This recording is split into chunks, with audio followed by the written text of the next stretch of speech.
We are back on the Morgan Streetman Show. And Morgan, we've got to get into Ukraine and the kind of funding that the foreign aid that our country has been providing, because it's lends a little picture to what's going on there. Well, as we told you last week, Congress was going to be taking up a bill. And remember, your president, Biden, asked for $33 billion. I don't know how he came up with that specific number, but he asked for $33 billion in additional aid to Ukraine. And Congress kind of said, oh, we'll see your $33 billion and we'll raise you another $7 billion because, I mean, why not, right? Why not just blow money out to the whole rest of the world when we're having all these economic problems? We have a shortage of baby formula in the country now. But let's don't put money towards that. Let's don't put our own money towards our own problems. Let's put and basically these folks in Washington are putting your money and my money. Let's put your money towards this Ukraine problem, and let's pay pensions and salaries for the government and other stuff like that, because we don't want them to have a fear that their 401k might not be there at the end of this war. Hey, how about the people who live in Ukraine are just going to fight because they care about their country? We don't have to pay them off, right? I mean, is the country that corrupt that we have to pay them off to fight for their own country? If so, then we're going to be losing by giving them this money, just like we lost in Afghanistan, because we did the same thing in Afghanistan. We paid them off, and what happened when the heat got a little hot and the Taliban started coming, you had like the president loading up his car with like, what was it, $26 million or something, and driving for the border. So you don't think that's exactly what's going to happen in Ukraine as well if we just keep giving them all this money? And folks, recognize how much we're giving them, because if you've noticed, there's been a drib-drab of stories about this. So on February 26th, we approved $350 million for military aid. March 16th, it was $800 million more for military aid. March 30th, it was additional $500 million. April 12th, an additional $750 million more. May 6th, now a new $150 million weapons package. So that's more aid. Now, those amounts total up to over $3 billion.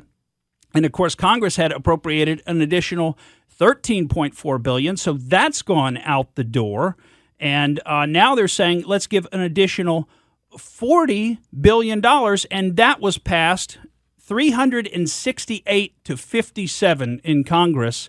So 149 Republicans voted in support. Only 57 Republicans voted against the bill. So everybody in Washington is basically united on the fact that they want to take your money from you, your hard-earned money, and give it to a foreign country, whether you like it or not. Now, just to give you an idea of the amounts of this, the annual budget for the entire Russian military is only $65.9 billion.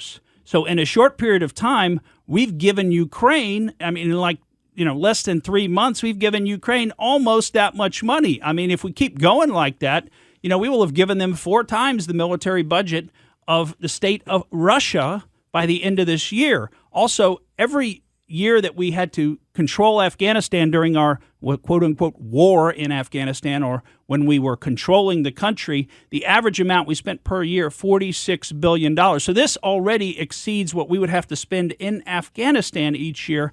And I think a lot of this is a corporate handout. It's to boost the economy, right? Because it's to boost the war economy, because we give the money to Ukraine. And what does Ukraine have to do? They have to give the money back to U.S. weapons manufacturers, the big defense contractors, to buy all that high-tech weaponry that we're shipping over there to them. So this is essentially another attempt to stimulate the economy, but it's doing it in a surreptitious way. And that, I think, is one of the real reasons that they're doing this. Of course, government itself never stimulates the economy. Only the things government does is wind up hurting the economy, but that's not the way the people in charge think. They think they're in charge of everything, and if they spend more money on it, more stuff will happen. And as we've seen over the past 2 years, that's just not the case. The economy is finally sort of booming, but it's really not booming like it was under President Trump. Now it's booming for other reasons. Let me just tell you, some of the Republicans who voted against the bill, which, it should be an easy decision to make in my book. I'm surprised more of them didn't make it. And heck, what does it matter at the end of the day? Because clearly it was going to pass. But you got from Florida, Gus Bilirakis, so I'm proud of him for voting against it. Kat Kemek of Florida. Also Byron Donalds, if you know him, down in the Fort Myers area. We had some of our favorites, Louis Gohmert Clay Higgins, remember him from the Highway Patrol, and he switched over to become a member of Congress. He's the wild man from Louisiana. We just love hearing from Clay Higgins. Ronnie Jackson of Texas, former doctor to the president, both Obama and Trump. Jim Jordan, of course, of Ohio. Brian Mast of Florida. Good vote there. Of course, you can always count on Thomas Massey of Kentucky. And, of course, we had Chip Roy of Texas. And last but not least, Greg Steube of Florida, who is a great rising star in the party and somebody that I think is doing a really great job in Congress. So, but there were obviously others that voted against it, Lauren Boebert and others. I mean, what are you going to do? To me, it was an easy call to make, but 57 isn't enough to stop it. So that's all that really matters is they passed it. Meanwhile, household consumer debt in the U.S. is accelerating. It's almost at $16 trillion now. I think the number was 15 point, let me get the exact number, 83 was it?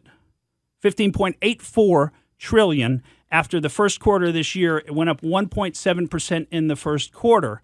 And what you're seeing is that basically a lot of this debt winds up being housing debt that people are incurring. And that's what I was telling you earlier is they're refinancing, they're taking out lines of credit on their home equity to pay for a lot of their expenditures. And that's part of what's driving consumer debt up. You're also going to see, I think, in the near future, you're going to see credit card debt continue to rise. You had a little bit of a break in the first quarter, but you're going to see credit card debt going back up as people, again, cannot afford these increasing consumer prices, yet don't want to give up on their lifestyle. You know, it's sad. Some of those people use their credit card to pay their light bill. Yeah. Oh, that's crazy. Yeah. And then what's the interest rate on those credit cards? Something between probably 20 and maybe almost 30%. I mean, at this point. Yeah, I don't know if there's any that go over 30, but I mean, some of them get awfully close, particularly if you don't have good credit. And so, I mean, think about that. I mean, it's like you're in a hole, and the first thing to do when you're in a hole is stop digging, right? But here you're going to continue digging yourself into debt. It's completely unsustainable. You got no hope of paying it back. What's the only hope? I guess either we just inflate our way out of all debt, and the money that we trade in and that we are obligated in becomes essentially valueless. And so then it's easy to pay back debt, like if we were living, in one of the African countries that experience such crippling inflation, where, I mean, I forget whether it was Nigeria or one of the others where they had the $1 trillion bill, you know what I mean, for their country. So, I mean, we're going to, hey, then it would be easy to pay off our debt, right? Oh, let me just pinch out 30 of these $1 trillion bills. Here you go. I just paid off the national debt. I mean, is that where they're trying to maneuver things ultimately? I don't know. We'll have to see. I do think there's an effort essentially to crash the U.S. dollar. I mean, think about it, folks. If we weren't the world reserve currency, what we've done to our currency would have totally destroyed our country and our economy and our currency. The only reason it's still hanging on is so many people still use the U.S. dollar. So many countries still use it as their reserves. A lot of countries still trade oil in it, although that's starting to change. So there's a built-in fixed demand for U.S. dollars, and that's the only thing keeping things afloat. Now, what could happen? So what's an example of a country where that doesn't exist, where their currency is not a world reserve currency? And that's Turkey. And so what happened in Turkey over the last year? Get this, folks.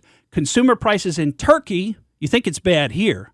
Consumer prices in Turkey are up 69.97% in April of this year as compared to April of last year. So another way to look at that, they haven't quite doubled, but it's awfully close. They're getting really close every year, doubling.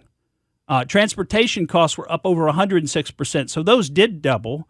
Food and non-alcoholic beverages were up 89%. That's almost double. I mean, 100% is double, and that's in 1 year.